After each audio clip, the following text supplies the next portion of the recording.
Thank you for joining our webinar today. So just giving a little bit of a background of what spawned this. In our last webinar, we had a few questions on, hey, we're talking about investigation, we're talking about hunting, and as usual, we see people who get a little confused on the difference between investigation and hunting. So we figured, you know what, Kevin being the absolute master and offering a little bit of a masterclass intro on this, we thought it'd be a good idea to not only talk about hunting and investigation and the differences, but also to show you how you would do hunting in the Lumen portal. But before we get there, let me go ahead and introduce myself. On that next slide there, Kevin. There we go. Look at that smiling face. Nope, not time to change my headshot yet, but look at that close-up. I need to shave. Speaking of shaving, Kevin, I'm noticing you sporting that beard. Why do you have that one going on? I'm getting ready for DEF CON. You got to blend in, you know? It's well, DEF CON's a really exciting one for that. Yeah, just as a reminder, so for everyone, so myself and Kevin, we are going to be at Black Hat Vegas, and right after Black Hat is DEF CON, so one of the biggest cybersecurity conferences. You know, this is the place where you don't bring your phone because you're afraid you might get hacked, but we're going to be hanging out in our booth and just checking out the different presentations in the expo room, the business hall, so roaming the halls. So if you did want to stop by and say hello to myself and Kevin, please do so. But first, introduction. Hi, I'm Jim Waggoner, VP of Product Management here at Enable, responsible for Lumen, working with Kevin and the Intel team, MDR team, our data science team, as well as our engineers, and meeting with all of you to talk about and help drive our strategy. So I'm Jim, but more importantly is Kevin. Kevin, give an intro to those who haven't met you yet. Hey, everyone. I'm Kevin O'Connor. I'm the Director of Threat Research here at Lumen.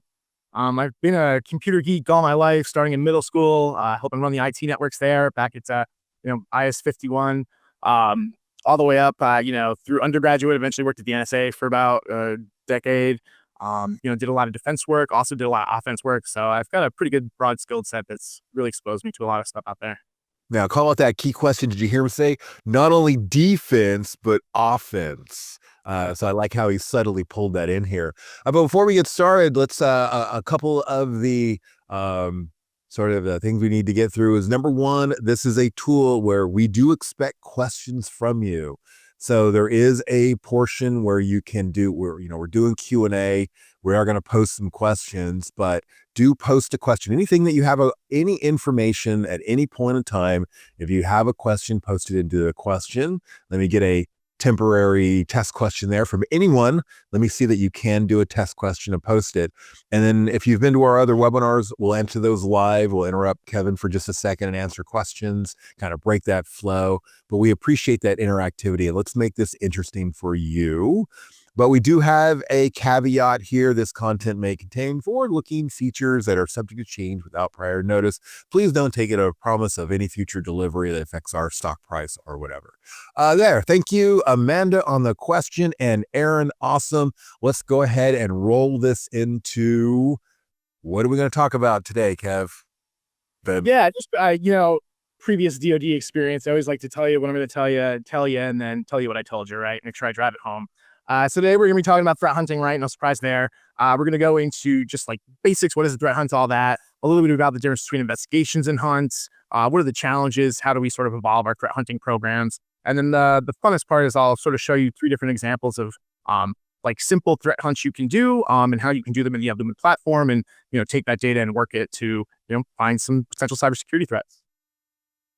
Extremely interesting. Let's get started. What is threat hunting? Yeah. So to kick it off, let's just define threat hunting. It's a proactive approach. Security analysts, are actively searching for threats that aren't being flagged by existing security tools, right?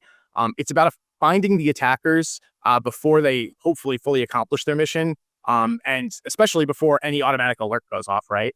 You'll kind of find that like detection and alert activity kind of precludes threat hunting a lot of the times.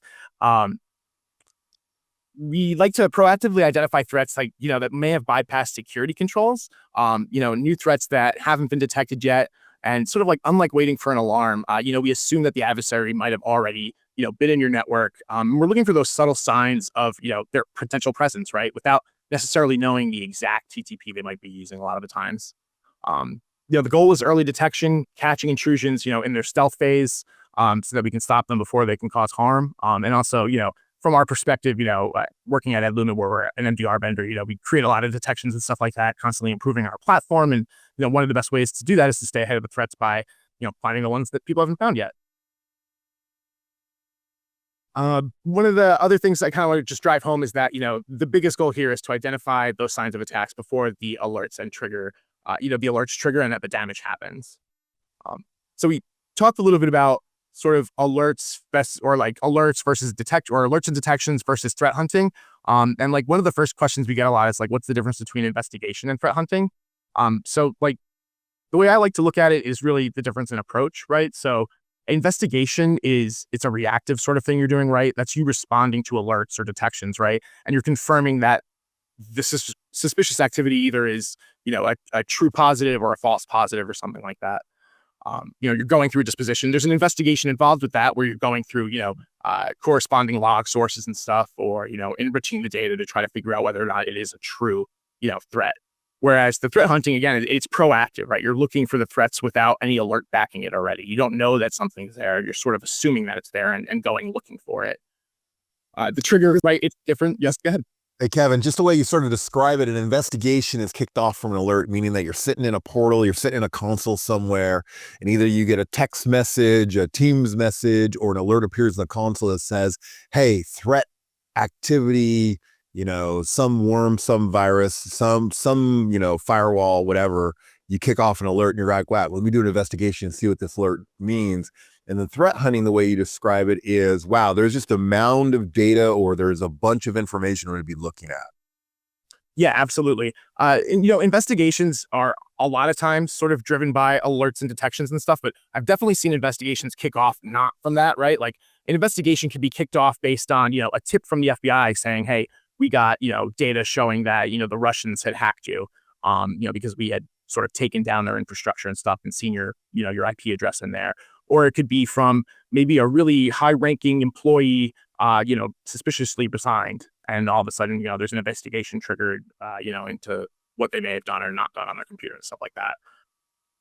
Threat hunting involves investigation, right? So when you're kind of doing threat hunting, you're going through an investigation. But the difference is that it's like hypothesis-based versus like that alert-driven, right? So you're thinking about a lot of times, like, what if something's happening? What does it look like? And then, is that there? The goal is different, right? You're finding the unknown versus sort of like resolving an existing sort of thing that's going on or that's been found. You're looking for those hidden and emerging threats. The mindset is different. I find a lot of folks that do things like incident response or, even like SOC triage, things like that as well, or really anybody who does cyber analysis. Like everybody's got that analytical and forensic mindset, which definitely helps with threat hunting. But in the threat hunting, you really have to be more like curious and sort of like exploratory. And you also have to be, more open to sort of like thinking on your own, like thinking about how things might work if somebody was taking advantage of it. It takes more of like the hacker mindset than you would traditionally see, right? Because you're trying to think of like, well, how somebody would exploit the system, what would it look like? And they're trying to find that. The tools are similar a lot of times, right? Like everybody's using logs, everybody's using, forensics tools, stuff like that to look at individual artifacts, potentially to examine them. If you're looking at a system snapshot or you're looking at a specific piece of memory that's carved out, looking for that threat. The difference I find is like threat hunting can be a lot more based on like usually like pre-existing queries and stuff. Like a lot of forensics tools, like they'll already have like things built into them to sort of show you what you need to see when you're doing an investigation a lot of times. Because you're kind of like when you're doing incident response, a lot of times you're going through like a checklist, right? Like I'm making sure these things are okay. Whereas sort of in the threat hunt, you're kind of more free-formed. There are also a lot like you can do like attack-based threat hunting. So if you're familiar with like MITRE ATT&CK, looking at how like existing, known attack paths work and then trying to see if they're in your environment. And then the outcomes are different, right? One is sort of like post-incident analysis, containment, and recovery. And the other one is like potentially improved detections, reduced dwell times in your environment if you're hacked, new insights into what's going on. So excellent. So let's see if we can illustrate this. Here we go. Yeah, perfect. Yeah. So one of the biggest reasons we need threat hunting is that like, threats often hide in plain sight these days. Camouflaged activity is kind of the normal a lot now. Attackers have shifted their tactics. And I was reading, if anybody else is a Hacker News fan or something, there was a thing that popped on it that like 80% of detected threats are now using like malware-free techniques, at least in part, as part of their efforts to exploit your network. This is so that they can mimic legitimate user behavior. So like, I mean, think about it, that's like 4 out of 5 intrusions might not involve like an obvious piece of malware that gets written to the disk or something like that. Where there's not something that you can necessarily easily fingerprint that's like on a system. A lot of it is stuff that looks like normal user activity that could potentially be used for malicious purposes, but like by itself isn't inherently evil, right? It's not like finding a keylogger where if you find a keylogger, like, oh, I know a keylogger is bad. It's like seeing that, Jane logged into a different share drive than she usually does. Which I hear what you're referring to is a lot of people refer to this as living off the land. Is that what you're referring to? Or could you elaborate a little bit more? Yeah, absolutely. Living off the land is a huge part of this. A lot of things can fall in that. Like traditionally people think about like what system utilities are included on Windows that attackers could use, right? So are they using PowerShell, which is like a built-in, function of Windows that is really powerful if you're an attacker. But it can also go on to things like, exploiting the native ways that some of your like SaaS services or cloud environments might work. One of the things that we had actually recently seen was a customer had gotten hacked. It was like a compromised credential situation where, an employee either they got their credential leaked in a database or something like that, or it was like maybe scraped from a personal machine, or they went to the wrong website. But either way, like they were able to use the employee's account, who was an administrator, to gain access to like their cloud email service. And once they were in the cloud email service, they were able to, like, how like a lot of SaaS apps have marketplaces and stuff where you can install like, third-party tools and connectors and stuff. What the attackers did is they essentially installed a third-party backup solution for like the mail server, where like, all the data stuff is stored on this third-party system. It's a piece of software that's used by tens of thousands of legitimate users, normally used in environments like this. And what happened is like a user that had the permissions to and would typically be the one deploying something like this, but was actually the attacker doing it, like, deployed this backup system into the network. It synced the entire mail inbox for the whole company to, this remote system. They uninstalled the software so that like, the admin didn't accidentally go to the page, like, and see like, oh, what's this weird marketplace app installed? And they essentially, got off sneakily with an entire backup of somebody's, entire email system. So that's, everything. You're literally scaring the living heck out of me. So I get an example living off the land. It's basically there are tools, or capabilities, or apps that are just normal in the environment and they're being used for malicious purposes. But it really takes a level of skill in order to identify those. Yeah, definitely. That's hunting. All right. Yeah. So how do we uncover threats? There's a bunch of different ways we can approach threat hunting when we do it. If you joined early, you might have heard me joke about how like there's room in threat hunting for everyone. Like it's something that to do well and be an effective threat hunter, like you have to typically be like an advanced cybersecurity professional. You usually have, at least one area of expertise or multiple areas of expertise, be it in like networking devices or Windows systems and stuff like that. But like anybody can start, right? Like I started learning how Windows works by like investigating, what processes would execute when, I double clicked on an app, and then like what process launched what process and what do they do and what are they doing?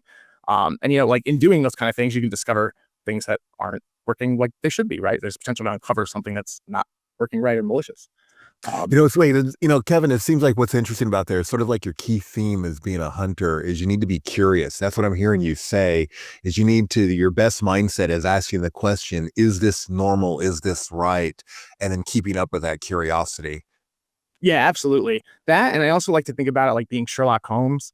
There's that theme in like all his novels where like, in not an investigation, but like in his detective work, like every action has an equal or has a reaction, right? Like if you touch something, there's always something left behind, that's evolved into fingerprints and trace DNA evidence. But like the same applies to the cybersecurity environment, right? If somebody's accessing a system, whether it's legitimately living off the land or it's, maliciously, somewhere there's a log associated with it, right? Whether it's the traffic, there should be the traffic coming in through, your network, or it's the individual process kicking off or that user then logging into that share. Hey, Kevin, I'm going to interrupt you for a moment. We're getting some good questions in. A couple of them we'll ask later, but one of them came in, and this might sound a little controversial, but it led to this session that I wanted us to have and talking with everyone here of hunting versus investigation. Faryar, I apologies if I do mispronounce your name, but he says, so in reality, threat hunting really depends on some kind of alert to the admin, right? which translates to some kind of AV firewall running in the first instance. Now, let's just be straightforward and, direct. What's your thoughts on that? Again, he's saying that, hey, this really it starts with an alert, right? No, it's actually the other way around usually, right? So an investigation would start with an alert or a detection where, an admin notices something wrong and then you're digging deeper into it. Whereas the threat hunt starts from like a hypothesis, right? Where we say that, in our environment, if somebody was using RDP, they would likely be logging in using a legitimate user and they would have to come in through this port. And then we know that any Windows system that did it would have to launch this Windows process, right? So then we go through our environment and we look for those things potentially being there, right? We investigate for those things. So you do investigate during a threat hunt. You are investigating. You're researching, investigating. But it's more hypothesis driven, right? You're not necessarily tipped off directly by a detection because you don't know anything's wrong yet, right? If you knew something was wrong, you'd be doing it. You can be tipped off though. Yeah, let me add in onto that. So just as I've worked with our partners and customers for quite a few years now, so in my prior experiences, I'd go into an organization and there literally is a group of people who are responsible for threat response. They might call them level 1 or level 2 analysts, where they get an alert and they have to triage alert, contain systems, and there are certain activities where the hunters, not to be stereotypical, but it was true, they'd be off in the corner by themselves. They would usually have their own name of the advanced response team, and they weren't alert sensitive. Things would get assigned to them from a level 1 analyst, or just the first thing they would do in the day is they'd start scraping data, analyzing data, stacking data. They would start doing different activities that were not alert driven unless it was from a colleague that needed help and escalated it to them. But that was an alert from the console. So it was always a different mindset. Kevin, you think that characterizes people correctly, or did I go way out of it? Yeah, no, absolutely. I think that's pretty spot on. Yeah, you guys have the hats, like you have these hats with your own secret names and handshakes. But anyway, but usually I'd see quite a few people, like Kevin was saying, anyone can start. And as you increase your skills, you move up to the hunting, and not to be confused with some products out there that would say, oh, you can hunt with us. And literally they're not, they're investigative tools as opposed to hunting tools. That's the thing, right? Like a lot of tools are enabling you to do hunting, right? Some tools, and we'll talk about here, right, have things like UEBA built into them, which like it sort of straddles that detection, especially if it's been tuned for detection. But like what you can do is use the same principles of UEBA behind the scenes at a lower threshold to find a larger selection of anomalous activity that definitely includes tons of false positives, but requires that human expertise to go through and pull the threads and see, okay, is it actually malicious or something like that, right? Whereas, typically like a detection or an alert is triggered off something that's definitely known. This is like, imagine taking things that are just a little bit suspicious, but probably okay, right? That's kind of what you're doing. So this pulls up into like AI and ML type stuff a lot, right? But to be honest with it, a lot of the stuff that you'll see me talk about is just like really basic, like anomaly type detection stuff, right? Looking at like min and maxes, standard deviation, and like looking to see what points fall outside that, and then saying like, okay, this event fell outside the normal. Is it what it should be? Is it working like it should, or is it not? Which is why you'll see the expertise and like the underlying systems and stuff to be able to say stuff. And like, again, like outliers are usually the earliest signals that something might be wrong in an environment, right? Like even if you think about it from an IT infrastructure perspective, right? Like something going down is like the first signal that there's a larger problem in your environment, and it kind of cascades. The same thing happens when you find suspicious stuff, right? And then like the one thing that I really like to drive home is that a lot of outliers are not malicious, right? Again, that whole, like there's a ton of false positives. Not all outliers are malicious, but many malicious actions are outliers. So, it's really rare for somebody to be hacked. So imagine anything associated with being hacked or any pattern or something like that is going to be really rare as well. Yeah, I love that statement that you're making is like, there's going to be lots of outliers. No, they're not all malicious, but malicious will definitely show up as an outlier. So I love that statement. So just some different ways you can sort of or just some different sort of mindsets to keep in while you're going through like the threat hunting process and thinking about like how you can like develop your own threat hunt or conduct your own threat hunt, right? Like what kind of avenues can you look at, or what could you be looking for? So the first is like, keep it, hypothesis testing based, right? So assume that you've been compromised, assume that an attacker has some sort of behavior, and then look for the signs of that behavior. This falls right into the TTP hunts as well, right? So things like MITRE attack mapping and stuff will give you, generalized like exploitation vectors and stuff like that, attack vectors, that you can then say, okay, so it says that like initial access is a lot of times done by phishing, let's say at a really simple level. That's what it says. You could look at that and say, okay, what does phishing look like in my environment? And what would it look like if, somebody was phishing us? And then look for evidence of logs that you're being phished, which like you're going to find some. Signal chaining is another really important part too. So a lot of times, like when you're threat hunting, especially because a lot of times it requires like that specialized domain expertise, people will be focused on just like the endpoint or just the network level or, the cloud vendor or something like that. But you really do have to look across like the different platforms and sort of like systems and integrations in your network. So a lot of times, right, like especially when you're dealing with living off the land or like native stuff, there's not going to be a lot of individual actions that are flagging as potentially suspicious, or like, let's say like alerting or detecting is definitely suspicious. But a lot of like small signals, a lot of like small pieces can add up to something bigger, right? Can give you a bigger indicator that something is wrong. So like seeing a user log in outside their normal hours by itself might not be a problem, but when you chain that with the fact that the user may have also accessed a shared drive that they don't usually access, but they have the permissions, and then like a specific application kicked off, and then you look at like what triggered that application and you're like, oh, it wasn't the process that should have triggered it. Kind of find yourself going into it. That ties again, it's like the org specific simulation where you're looking for like how specific threats and stuff would look like in your environment. Using threat intel to pivot through this, right? So of course you can use IOCs, and there are a lot of like IOC based detections, but a lot of intelligence isn't even necessarily super specific, right? It'll just say like, hackers are taking advantage of info stealers more, right? So then it's up to you to figure out, okay, well, what does an info stealer look like when it's in an environment? What would it look like when it's in my environment? And that's beyond just like the code execution. Think about like, okay, like data exfil, DNS, all that kind of stuff. And then the other part is like how you can feed this back into detections, right? So how you can improve future detections from sort of the insights from your threat hunts. If you find a new way an attacker's doing something, or a new way that something could be taken advantage of in your network, you can make the detection for it, and it's all automated. Hey, Kevin, in going through this, I'm getting a few more questions. One of them might be controversial, but we'll see. But looking for your expert opinion and very objective opinion, if you will. It says, my EDR vendor is offering threat hunting, and they run queries based on their own discretion. So they have this MSP of ours or a customer of ours has an EDR vendor, and they run their own queries. How helpful would you think that is, given we are an MSP and our analysts truly know our clients and their industries, while our EDR vendor is just sees it as a bunch of generic logs? So what advice do you give? Yeah, that's a really good question, because like on the surface you can do it, right? But it does require that really special understanding of a network a lot of times. So if you're just looking for, is a specific Windows process anomalous, like, yeah, you might be able to figure it out based on just how Windows works. But a lot of times what I found, especially like, being at Lumen or Enable, where we serve like, thousands of customers that serve thousands of customers, you'll see that there's tons of stuff that falls within the normal baseline, right?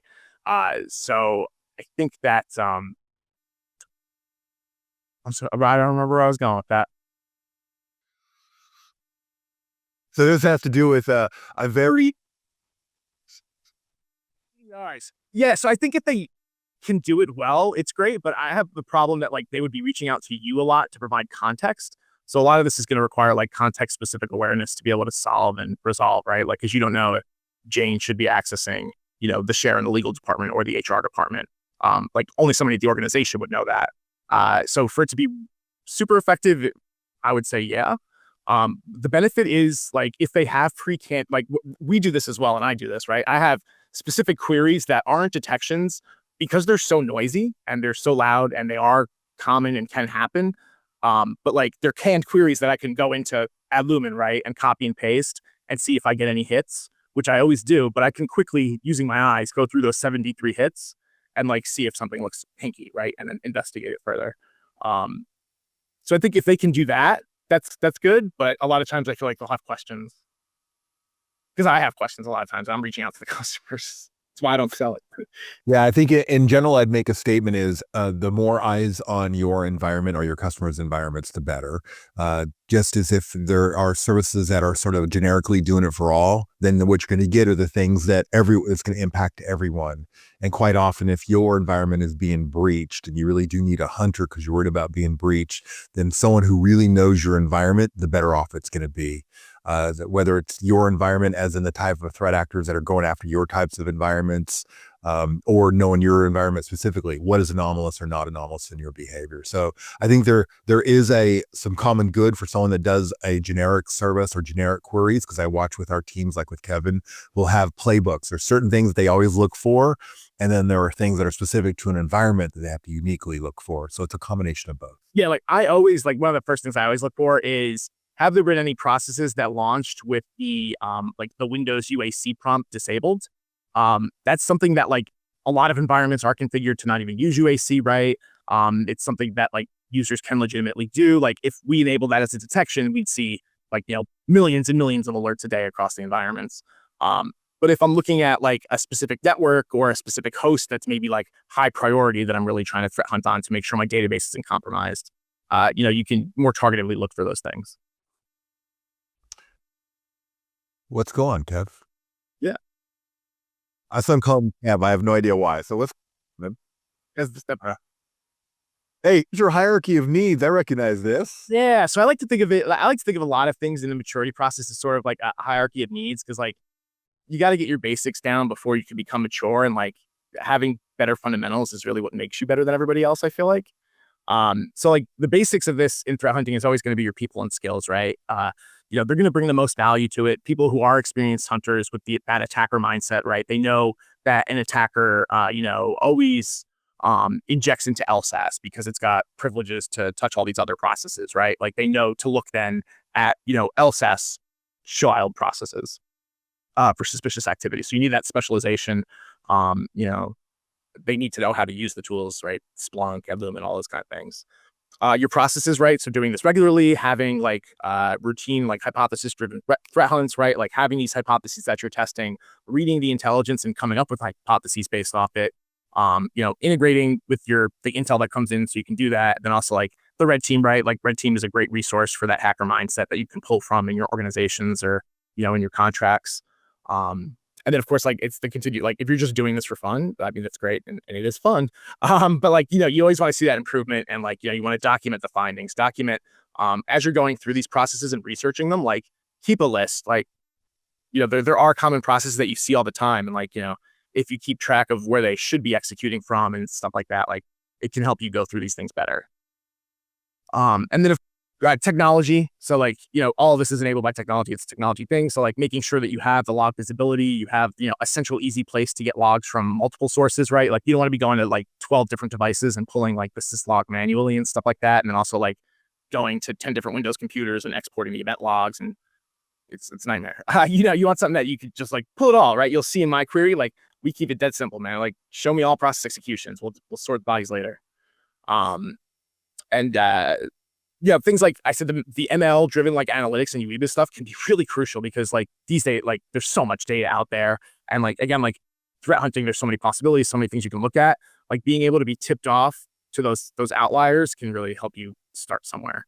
Yeah, let me add on that. What I'm seeing coming up when we're looking at like when we're RSA and looking at all the competitors or the Black Hat, and we saw the vendors that are out there. There's really, just like with us, AI is changing the world. ML and AI is changing the world when it comes to cybersecurity, both on the defensive side, proactive side, like we're doing, but also on the attacker side. I see AI really, really helping. Absolutely, but can we completely get rid of humans and just leverage off AI? Don't think so. But what I'm seeing is it's making our hunters spend less time on manual effort, doing the redundant tasks, things that become monotonous that really take away from their skill set. It is elevating the level 1 analysts to make them smarter, but also I see really, really helping out the hunters out there. So, and AI, we're evolving, so we have still further to go. So, yeah, I'm big into AI and stuff like that. I have home labs, run my own LLMs and all that fun stuff. But I'm not a huge like evangelizer and completely blind to like the fact that it lies, that it's not 100% correct. But I'll say like, especially as there's been advances, even in just the way like LLMs work, like how they've integrated search capabilities, right? And like recursive search capabilities, right? Like I'll run like 15 searches 10 times, stuff like that. Get the full content, summarize and digest it and cite things. It can actually be pretty accurate depending on what you're asking it. And at least that can speed up a lot of your investigation. Like the thing I'll use it for, and honestly, it's been correct when I verified it, is like, I'll take a bunch of different process names or like, directory paths that they come from, including the exe name. So imagine like, C program files, Wonder4 dot or like Wonder4 network slash something slash pizza.exe, right? Like you take that, you put it in, like you have a whole table. Again, like you'll have 100 of them. And then you ask like, what is this application and what does it do? Because like, again, no one person, even an expert, can know every application that's deployed across every environment. And this is where like that, if you are doing it in a smaller environment or you have expertise in the environment, it can really help because you'll know what RMM is used. And there's a million RMMs out there. And I've seen some like, bottom of the barrel stuff, like random stuff used. I just like, that's all across the place. And then of course, like the outcomes, that's how you really like what sets you apart in your threat hunting capability is like the outcomes, right? Like, are you getting reduced attacker dwell time, right? Are you getting new detection rules from your hunts? Are you finding measurable boosts in your security posture, right? Has there been anything positive coming from it? If you start getting positive outcomes, then you know that you're advancing and you're maturing. Kevin, I'm getting a lot of questions about how we're doing things, the type of logs and ingestions to the product questions. So keep the questions coming in. We'll answer those as we get over to the demonstration, which will be after we go through some of the introduction here on the slides that Kevin's trying to lay out for you. As we're talking about the difference between hunting and investigation, as we're talking about some of the goals and the differences, and then how to best prepare yourself and optimize when you begin to do the hunting. So what will help you, like with here we're talking about the people, skills, process, technology, and outcomes. Yes, absolutely. Keep on going, Kevin. Yeah. So what we wanted to jump to next was to just go through some really basic examples of some like activities that you can do in threat hunting. Again, these aren't things that rise to the level of detection. Like you'll see that you can't like, programmatically do this easily, to where you could say like, if you see this, flag it because I'm the For example, detections are typically very specific. You're looking for something very specific. For an example here, if you said, you know what, I want to know, give me a detection every time explorer.exe launches command line exec. And if you create a detection for that, then you'd get lots and lots and lots of alerts that would show up in your console. Or for any one of these, you would get detection alerts, which you then go, but this doesn't mean anything. So Kevin, you're showing this as a hunting? Yeah. So we'll get into this. I'll show you how to do the query, but something to look at right now. So we'll explain what we're going to do first. So we're going to go into Adlumin. We're going to export all the process execution logs from across our environment. And I'll show you how you can limit it to maybe specific hosts if you're just looking at one host, or how you can limit it to a specific domain or something like that. And then what we're going to do is we're going to take that data, we're going to use Adlumin to get it as a CSV, and then we're going to apply that expertise analysis in a way we can go through it really fast, right? The old easy way for hunting is literally to just go through every result and just see if it's something or nothing. But I'll tell you, when you're dealing with 5 million results, you can't do that. So you do have to sort of do like, some heavy lifting. There's some scripting and stuff that's involved in it, just that makes your life a lot easier and makes it more effective and faster. But the first thing we're going to do is, so we're going to go through and we're going to get all those process executions from throughout the environment, right? And then we're going to do a count of how many hosts have seen less than 10 executions of this parent-child process pair. So for when a process runs, like something ran that process, right? Unless you're process 0. Kevin, are you showing a demo of the Adlumin portal? I'm so super. Teach you how processes work. Got it, yeah. All right. So you can threat hunt. When you run a process, it's spawned by its parent, unless you're process 0, right? The God process. So what we're doing is we're looking at what are the processes that are being spawned from other processes. And we're counting them, right? So if we see less than a large number of occurrence, which like here we've decided 10 is where we're going to start at, we want to take that and save it, right? And then we're going to look across the hosts in our environment and see how many hosts are doing that execution, right? So what we know, so like, let's look at the bottom, right? Outlook.exe to PowerShell.exe. Top of your head, that's super duper suspicious, right? Because like, what's Outlook.exe running PowerShell.exe for, right? Like, what's it because there was some exploit or some hook or something like that. But when you start digging into these actual process executions and you look at the command line, you'll see that it's actually an Outlook add-on that uses PowerScript or PowerShell, right? It actually gets run by Outlook.exe, and that's why, even though that sounds super malicious, you go through, what is this, 17 results or something like that, and you got nothing. And they're all different, right? And you can do this for each one of these, right? And some of these are more suspicious than others. Some of them are definitely suspicious, right? In this case, right, a CC host shouldn't directly be calling the install util, right? That's just not how it works. Things like Chrome to command.exe can be suspicious. Export Notepad is okay, right? That kind of stuff. You would pour through each one of these. So you'd look at them and first answer the other question, does this look weird? And you'd pour through each one of them, trying to then investigate, if you will, whether or not, or research whether or not it maps back to something that is anomalous. Yep. And this is again, a really basic way anybody can apply to their environment, any environment pretty much. It's going to be more difficult the larger your environment is. So that's why I recommend you can limit it by host, or if you have multiple domains or networks or something like that, right? But this doesn't require you to have anything special, right? Other than a tool that can get you the logs you need and the process execution logs for Windows, which is I don't know, most tools should do that for you these days. So what we're going to do is just show you how do we get this data in Lumen, and what do we do with it and how do we work it, right? So first thing we do is just literally go over to our Lumen. This is what it looks like from the get-go. Oh, there's right portal. Yeah, there's the dashboard, there's the portal. What we're going to do is go over to analysis, and depending on how much data, how large, let's say your Lumen instance is, and this applies to pretty much every SIEM out there. I'll be honest, I've used them all, and everybody. The more data you have and the larger your environment, the longer a query is going to take. Which also means the more specific your query and pointed, the faster you'll get a result.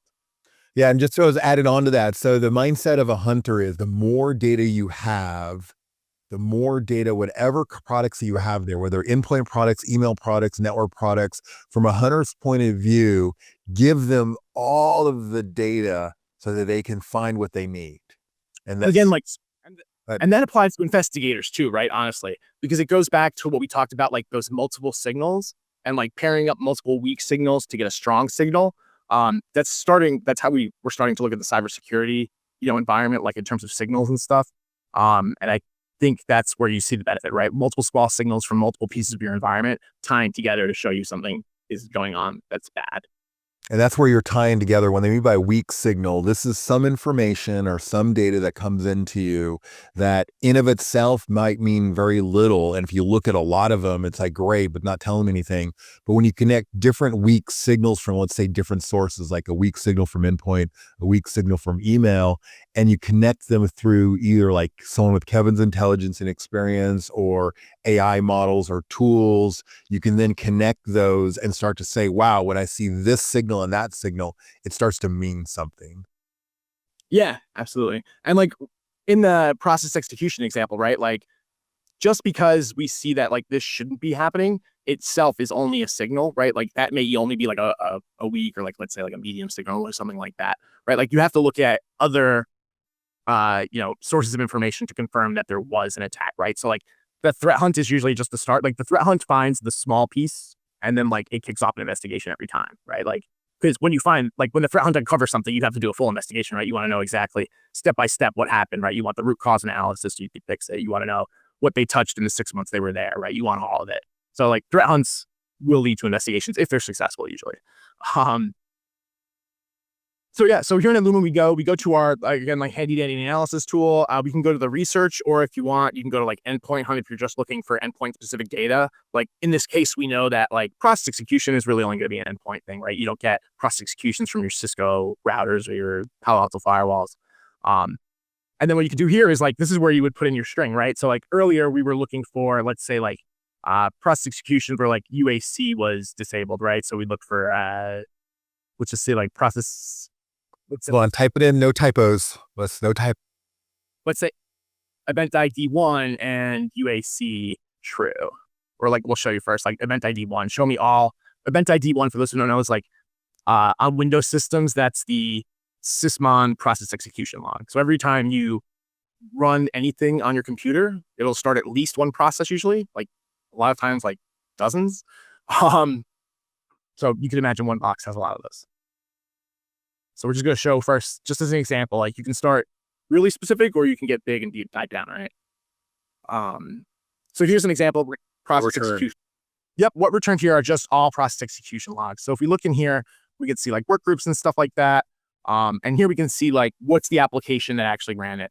So here it's like, again, like I don't know this for like OS query, I know is like an open source framework that allows you to query across multiple different types of devices, including like Mac OS, Windows, and Linux. Yeah, one of the new query languages, right? Yep. You can use a standardized query language, but like these are things you have to know if this is normal, right? So then we look through this and okay, so OS query, okay, that's normal, right? But where is it running from? Because OS query could be used by an attacker, right? It allows you to run remote commands and pull files and query things through it. Like it could be used like PowerShell, let's say. Yeah, so that's a living off the land tool because it is now standard in a lot of systems. So seeing it doesn't mean anything. Could be a leaf. Yep. So we're going to keep jumping back, right? Okay, whatever. This is probably the version, right? You know this because you use Windows for years and years and years. Okay, another like components. That's just a portion of the application. Then we see MSP agent. Okay, so this makes sense, right? Like let's say an MSP has their software deployed on the system. They're using OS query as they should be probably, right? As the backend to do like cross-system compatible queries. Yeah, okay, checks out, right? Like that's probably not malicious. What we could do is then like go and query this further, right? So what we would look for, like if you thought this was suspicious or you really wanted to be super sure it wasn't a false negative that you've just, kind of decided on this one log, you would go and look at like the user that ran it, right? So was the user that ran this like a user that was expected? So for something like a system application, right? This isn't a user running OS query. This is like the system doing it. We would expect it to be run at like the system level, right? So we'll go and we'll check our event log. Integrity level system. Oh, user, there we go. NT authority system. Okay. So like everything's checking out so far, right? Other things you could check out here, right? Parent process we were talking about. So here we have, luckily Adlumin does this for you. I don't think like the regular Windows Event ID does this, but it'll tell you the parent process executable as well. So like usually I think the event ID might only give you the parent process like ID or the GUID. And then you have to like reverse search it. So, but here we can see like the parent image was generic asset interrogator.exe. And we can see like, okay, that ran out of the same, right, out of the MSP agent components, right? So like, yeah, it makes sense that a piece of the application ran another piece of the application. Again, like depending on what you're seeing and what's running, you look here at the process create names, right? And you go through and you see like, sometimes something might be exposed here. You might be familiar with the application and know what these options are. Because this is OS query, we know that we can like take this string right here and like we know this is actually what the OS query was looking for. So like just based on this, like having been a hacker and like knowing how hackers work, like yeah, this could be an initial recon that they're using this tool for, right? Like they wanted to get all this so that they can build a profile of the device. Or the more likely scenario is that this is being used by an MSP for inventory control, right? Hey, Kevin, as you're going through this, you highlighted a couple things here. So one is you showed me the endpoint, just the endpoint data or the syslogs that you're going through. Another one was more of a generic hunting. So I had a question from our listeners, our attendees here. One is is all we're doing is collecting syslogs across and that's all you're using for hunting? No. So that we're just trying to show you a simple example. For hunting, you could look at, let's say, cloud application logs that are being sent out. Here, we're not looking at syslogs. These are event logs. You could use syslogs as well, right? If it's a firewall that's exporting syslog, you can do it across any data source, any security relevant data sources, I call it pretty much. Yeah. And so just for everyone is that we have a SIM, we're collecting a lot of data. We call it integrations in our portal. And when we look at integrations, we are collecting them across, and you can configure to collect them across network, across endpoint security products, across the window event logs, across email, you name it. If there's telemetry out there that is of interest, then what you're typically doing is setting up an integration. We have, more than 52 by default, and then some that are generic. You can send any source. And that's what the information that Kevin is using for integrations. So. Yes. Let's go on with here. What else you got here? Yeah. Yeah, I'm trying to figure out which part of the demo to show you next because we're going into it deep. But I figure you guys are here to learn how a threat hunter works and like maybe pick up some stuff. So like now you're kind of seeing like how you can go through it, right? Yeah, just what the appetite of those on the line that want to follow along. And so we show a little bit of difference between investigation and hunting, and they're asking about capabilities within our portal, but show a little bit more. Yeah, yeah. So we showed this example, and I'll show you how I did this, right? So going back to this, we pulled this is every event log in the or every process execution over the past, like, let's say 2 days, right? How did I get it? Oh, easy. So I just go to Lumen and I download a CSV. Boom. But like the reason we do this is because this is small because it's a demo environment. It's not real. It's it's fake data we use for testing and fun. But like even this has 44,000 entries, and I can't go through 44,000 entries and keep it in my head. And it's just not possible. So what you do is you pretty much like, you'll export your data to a CSV. If you're not super technical, or you're not a scripting guy, but you're still a cybersecurity pro who's trying to do threat hunting, or you're just trying to get your feet wet, try just, go through Lumen, do things like sort and filter the data if you're looking for something specific, but like try to just go into like an Excel spreadsheet, right? And muck around with the data and stuff like that and pull events that way. If you don't know Python and know how to make like a visualization that helps you through it or something like that. But what we do is like we download that, right? Like we have the CSV, here we go. From there, right? Essentially, we're just like setting for processes. Here we set like a score, right? Like if there's less than, this many seen across the environment, right? Like we're going to print the suspicious findings. And eventually like we would get back with, again, like, do we have it? So you took the CSV, you downloaded the CSV within the portal. You then applied a Python script that you typically use. I'd call it your toolkit or playbook that you then run over through it and create a way to view that data. Yep, absolutely. And like, again, like it generates, like we generated the output here. And again, this is not like, we're not doing complex computer programming. This is just like simple stuff. So what you would do then is like, you would figure out like, we go here, we see, so going through this, like different ones are slightly like, that's why we started this. We started going through like, some of these are actually a little bit suspicious. So I want to tell you some of these aren't suspicious because like they would trigger me to sort of look at it. But like the big one that I first keyed in on was the SVC host to install util. So like what I would then do is like go into my data set, look at the host that had that, pull the specific host name, go look for that specific process, in Lumen. So like, let's say, again, like for part of our threat hunt, let's say we wanted to see all processes that were process name. So we want to do like process name and parent process name, right? So show me all processes that had event ID 1 and just copy paste. Process name is let's see, cmd.exe, and because like CSV command prompt's always suspicious, man. It's either an admin or it's suspicious. It's never a user. And we want to know, like, let's say parent process name. Yeah, I made an interesting comment there. It's not necessarily the user, it's the admin that'll be the suspicious one. Sure, yeah. I don't know if we want to ask in chat, but like, does anybody have a parent process they want us to look at? Like SVC host. You're going to get an answer for that. Yeah. So I've already got a question. Joshua says, hey, can you share that Python script with me? Yeah, absolutely. Yep. We'll either try to put out a blog post or Yeah, just do a blog post. Yeah, let's do a blog post. So if you don't mind on that. So Joshua, great question for his script. We'll have to get it vetted, of course, and caveat it to death that if it crashes your environment, we're not responsible. Beyond that, yeah, look for a quick blog post and Kevin will post something for you. So just pick one, Kevin, because we're going to wrap up soon. Answer some questions that are coming up. But okay, let's see if this one's malicious. No whammy, or we want whammy. Okay, so we have command.exe being launched by parent execution image service host. Message. Nope, normal.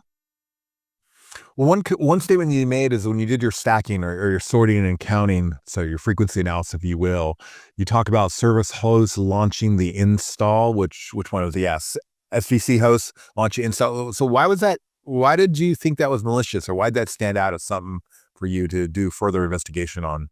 because usually like the install util is going to be proxied by the application that's either like updating or the application that's installing the application, in which case like for Windows would be like explorer.exe or something like that, right? The GUI, because you're going to double click on the app and install it, or maybe you're going to use the command prompt and install it via the command line, right? So it's going to say command line to install util, or it's PowerShell to install util, or your RMM utility to install util, or like Chrome to install util if it's updating maybe.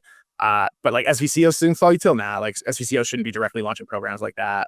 Other weird ones would be like wscript.exe to run DLL32.exe. Like there was a huge wave of folks using like wscript.exe on Windows, which is native application, to run.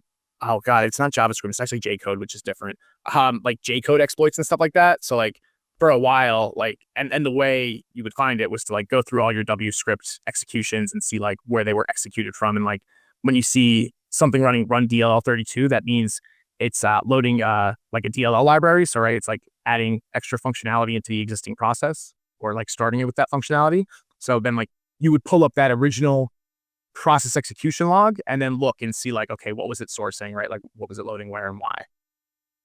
Just real quick, I really got a couple minutes, guys. I'm sorry, we wanted to go more in depth, but I talked. Yeah, let's not. Let's cap it a little bit. We only have a couple of minutes left. So is there a final thing you want to close out with as you're showing them this? Or otherwise? Yeah, just some other examples of really simple threat hunts you can do, right? It doesn't necessarily require expertise in how Windows working to find some super anomalous stuff. Is like pull your like inbound versus outbound traffic, right? So if you have firewalls, you have something running at your perimeter, or you have something host-based that's pulling that. This looks like perfmon. Yep. So you grab perfmon data, that's perfect for it. And then what you're going to do is actually like run the diff math to like figure out the standard deviation between what's uploaded and what's downloaded, and then find instances in time where like it's greater than 2 standard deviations away from like the correlation between upload and download, and then like flag those, right?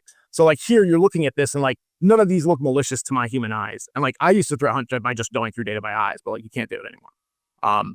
Like you wouldn't know that these are like statistically significant outliers at that point. But what you would do then is like, okay, look at this time, like look at like what processes are executing at that time, right? Or look at what processes have like network service associated with it at the same time. And then start figuring out why was it anomalous? Was it because an update kicked off that doesn't usually kick off, or was it because somebody exploited something? Again, like this is a fun one. Everybody knows like DNS is being used to do things like DNS tunneling for exfil, or DGAs, or those domain generation algorithms that like malware will use when they make an automated domain for like its command and control structure.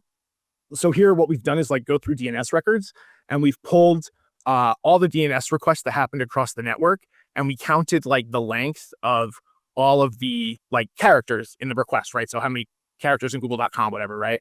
And we looked for DNS records that had super long lengths, because that's either somebody trying to sneak in some data on the outbound, or it's like, one of those really long DGA algorithms.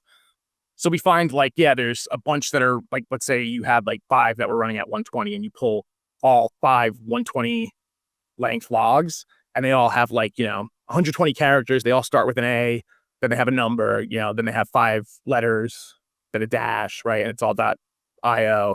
That's probably like some sort of automated infrastructure, probably DGA, maybe it's some sort of CDN or something. But again, like you start pulling back the layers, right? You do your investigation at that point, but it's proactive because you don't know anything's happened wrong yet. Okay, Kevin, we're gonna have to wrap this up. So listen, let's do one question here. So for everyone that has submitted a question, and I've got lots of them, really appreciate all the questions that are coming in. But I knew we needed to have more time or multiple sessions, and I should have thought this through since we had so many of you sign up and attend this. But one question I want to have you answer, Kevin, then we'll flip over to the rest of the slides. Let me promise first, every question here we will respond to. It'll be offline after the fact, but we will get back to you since we do have your contact information. But we'll get back to you with an answer for it. But the one question I think that illustrates your impact here, Kevin, is someone said, what are good resources to learn more about hunting besides meeting up with you at Black Hat and draining all the resource out of your head? So what couple advice would you give people who want to learn more about hunting? What's some good resources? Honestly, stay on top of the latest threat intel, right? So as new threat intel reports get released for APT groups and ransomware actors, look at what those TTPs are. Like at the simplest level, it might be that a registry key exists, and go look for that registry key in your environment. There may not be a detect, right? Unless you know there's a detection for that registry key, like already created, and there's a lag between when stuff is published and when detections are made by vendors and implemented. You might find something. So that's how I do it. That's the best way to do it, in my opinion. Or if you got a couple standards, right? Like looking for, like I said, like people bypassing UAC or process installs that didn't have UAC involved and stuff. So what about training? What training would you do or go through to learn about hunting? So is there official classes and courses? Yeah, I believe SANS has a course, which I always recommend SANS courses to anybody. They're a really fantastic group. They have some serious certs. And else, a lot of beginners from. I'm going to do the Enable plug. And as part of Enable at Lumen, we also offer a bit of training that'll give you an intro course to it. So our head nerds are going around the world, traveling around the world and doing online courses. So they'll give you an intro. Of course, it'll be within our portal, within our tool, but we're also a good source there. Hey, with that, let's go with the final slides here. I think we do have, we did the demo. So I think we're getting, yeah, there we go. We have a poll that we want to launch here. Would you like to hear more about Adlumin in MDR? And as you're filling out that poll, if you'd like to hear more from us and hear more about what we're doing, whether it was pricing or a license model or tool availability, if you just want to hear more from Kevin, because of course you don't want to hear from me, but if you want to hear more from us, go ahead and put down a yes. We're also talking about the M365. So as part of our service, we do have a one of our programs, so it's just focused on Office attacks, the identity attacks. So the Lumen breach prevention for Microsoft 365. Most threats we see do coming in through that vectors of high values of interest. But what I'd like you to do is I see we need more webinars from our investigative team, our hunting team, like Kevin. If there are specific topics that you'd like us to have a webinar on, didn't do a poll for, but go ahead and pause into the questions again. As a question, just ask us to deliver a particular type of topic or subject. We'll schedule out some more webinars. As I've worked more with not only Kevin and his team, but also our MDR team. So Will and Hilda, I'm meeting the different teams, the different sub teams in our group, and they're just phenomenal people that especially know how to talk about what they're doing and provide some insight here. So If they could also drop us a line and let us know what kind of educational resources they're interested in cybersecurity and things like that. We're always trying to get out there and educate everybody, in the community more. So if we know what's helpful to you best, we can target it. And Kevin, one last question before we go. It said, what was a resource you mentioned with the certs? Oh, SANS. Yeah, SANS. I don't know what it stands for. It's like the security something.